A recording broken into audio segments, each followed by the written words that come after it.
Welcome to Really Old Movies. I'm your host, Harrison Scullin.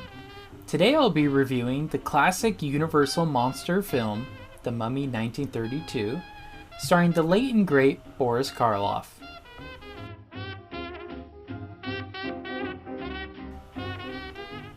Okay, so kind of a background to the story and the plot of The Mummy from 1932.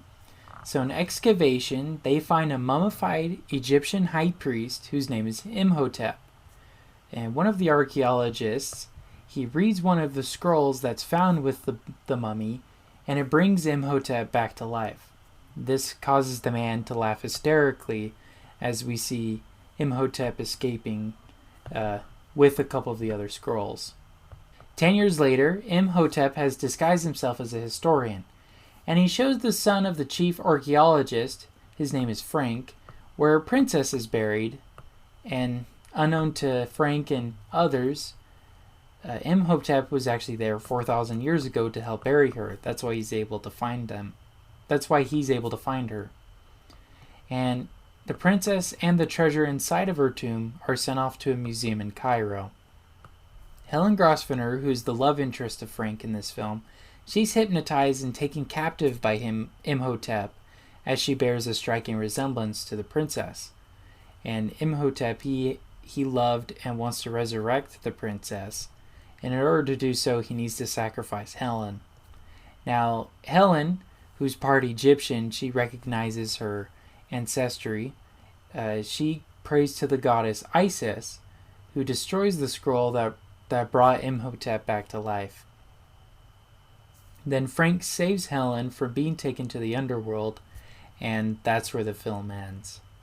So yeah, that's the plot to The Mummy, and now I'll get into my review overall of the film.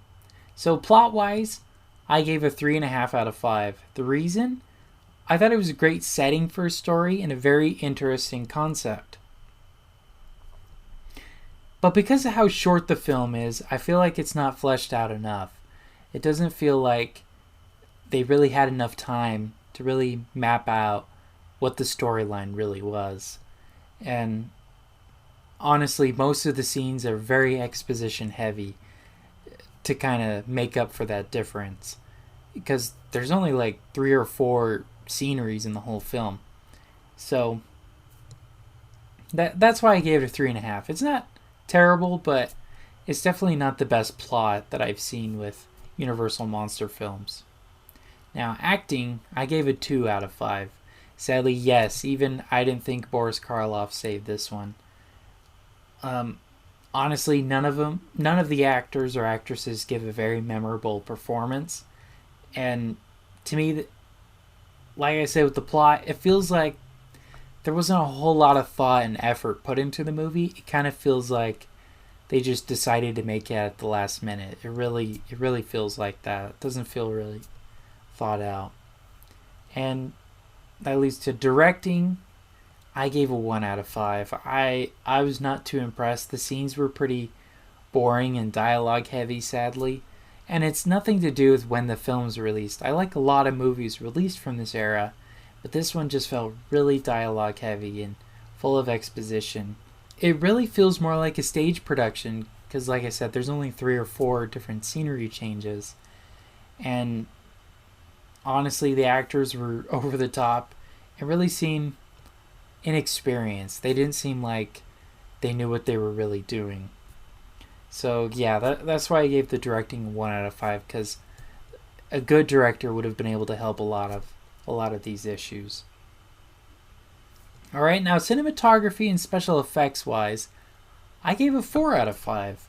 I think this is the highlight of the film, and probably why the film is so famous today, and why it was remade in 1999 and again in 2017, is because of the cinematography and the special effects.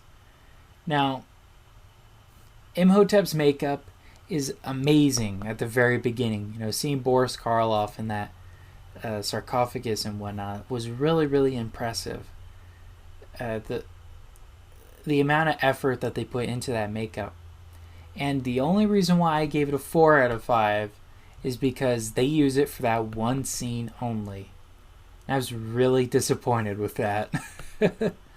That we don't get to see more of this amazing makeup work, which supposedly took like 5 or 6 hours. It took a long time for them to put it on each day, and the fact that they only used it in one scene kind of seems, well,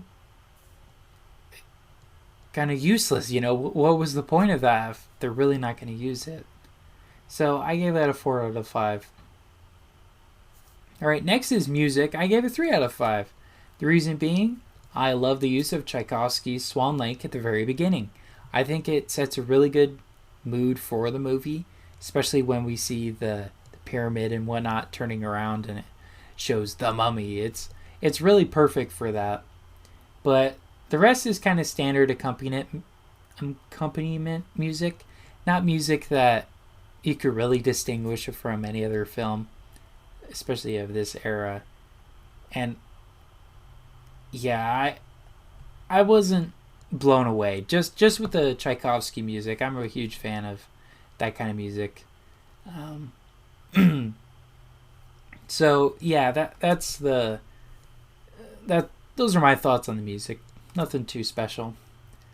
All right, so overall that gives this a letterbox score of 2.7 out of 5, which I rounded up to 3 out of 5. So not a terrible movie, but it's definitely not the best Universal monster movie. I think there are other ones that are much better. And if you guys ever have the chance, check out the Hammer version with Christopher Lee and Peter Cushing. I really, really liked that one. I think that's a better version of the Mummy.